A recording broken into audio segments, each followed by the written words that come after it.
Quando a gente fala disso daqui, aumento da prioridade sináptica, ou seja, da força de conexão de uma memória, por que eu falo prioridade sináptica? Porque quando você pensa duas coisas, uma dessas coisas ela tem mais probabilidade de ser pensada por você. Então, se eu te falo 7 vezes 7, existe uma memória, uma sinapse que vai ser prioritária, que você vai pensar antes de todas. É uma coisa decorada. 7 vezes 7, 49. Muitos outros números aparecem na cabeça, mas esse é o que tem maior prioridade. Por exemplo, se eu te pergunto, vou te fazer uma pergunta mais difícil. 12 vezes 12. Opa, aumentou o seu leque de pensamentos, porque eu não tenho tanta certeza, mas existe um ali que se destaca claramente, 144. Então, esse é o que tem a maior prioridade sináptica. Então, quando a gente fica martelando uma mesma memória, a gente vai aumentando o sulco, o caminho até essa memória, e portanto a gente aumenta a prioridade de aparecer na nossa mente quando a gente suscitar um estímulo correspondente, tá? Ou seja, quando a gente deflagrar um estímulo. Essa parte entediante. Quando a gente entrar na parte prática, vai ser mais legal. Existe uma forma melhor de se aumentar a prioridade sináptica. Uma forma que a gente está vendo agora é a gente aumentar a força do caminho até essa memória, certo? Então, eu tenho aqui o caminho entre a memória A e a memória B, e uma das formas eu pegar aqui e ficar martelando através de flashcards esse caminho que eu vou botar em preto, tá? Então, ficou muito ruim. Deixa eu pegar um lápis. Pronto, eu ficar aqui,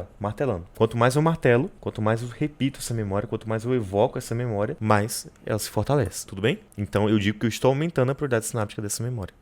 Qual que é a outra forma que a gente fazendo, a gente vai ter o mesmo efeito, só que de um modo melhor? O que vocês acham que a gente pode fazer aqui?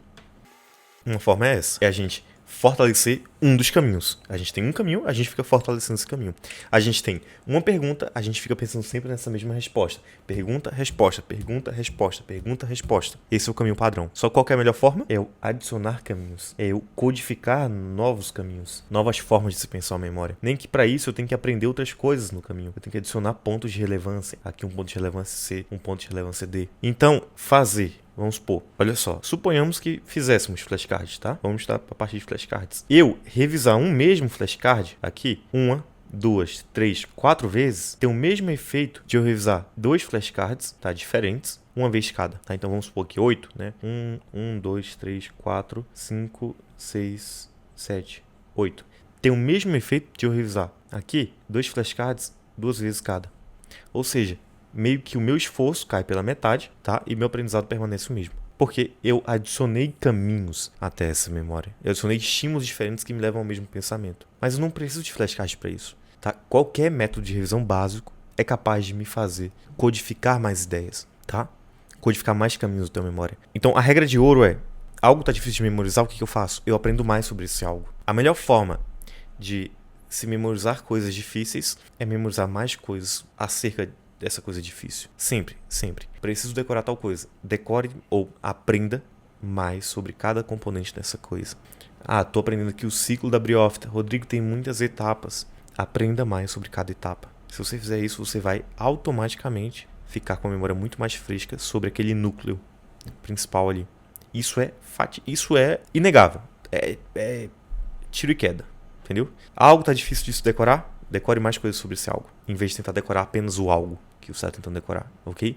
Isso evita flashcards.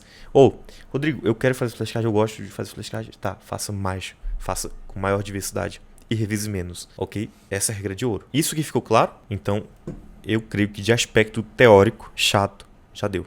A gente pode ver uns flashcards agora. Não, tem mais um aspecto teórico que eu não poderia esquecer.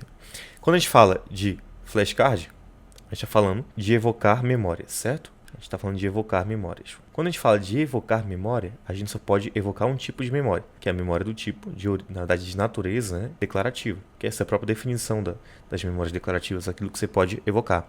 Só que existem basicamente 3 tipos de memórias declarativas, tá? Uma memória que ela é factual, ou seja, que ela se apresenta mais como um ponto dentro de uma memória. Então, se eu observo este ponto aqui, dentro de uma memória, este ponto é uma memória factual, é um fato.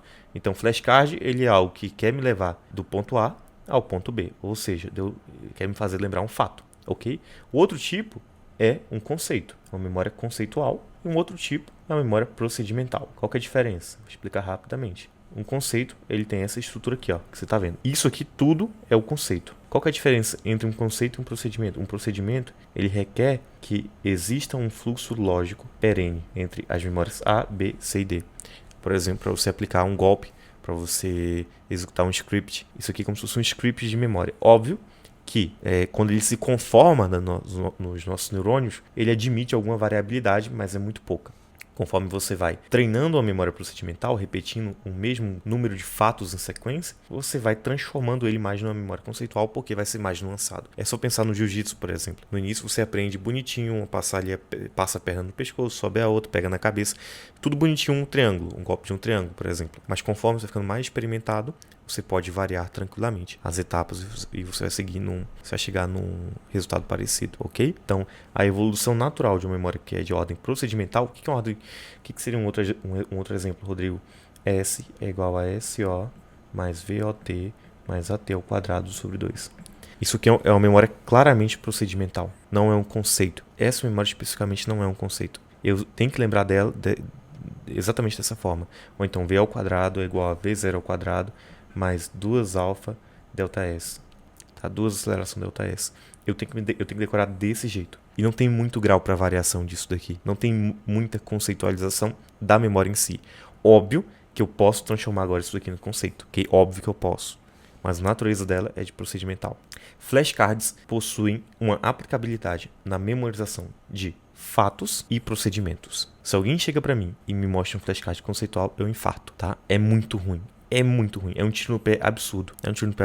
Não existe uma resposta que seja perfeitamente abrangente para um conceito. Se eu te perguntar um conceito de uma briófita, o que é uma briófita? Entendeu? Os conceitos meio que são infinitos. O que é uma briófita? Define a briófita. Não sei. Define um ser humano. Define uma mulher. O pessoal não consegue definir, né? Eu consigo. Mas deu pra entender? Sim ou não? Então, flashcard de conceito nunca. O que é uma briófita? O que é um nervo? O que é não sei o que? O que é a fórmula de Bhaskara? O que é? Isso nunca pode estar no flashcard. Agora, pode estar assim.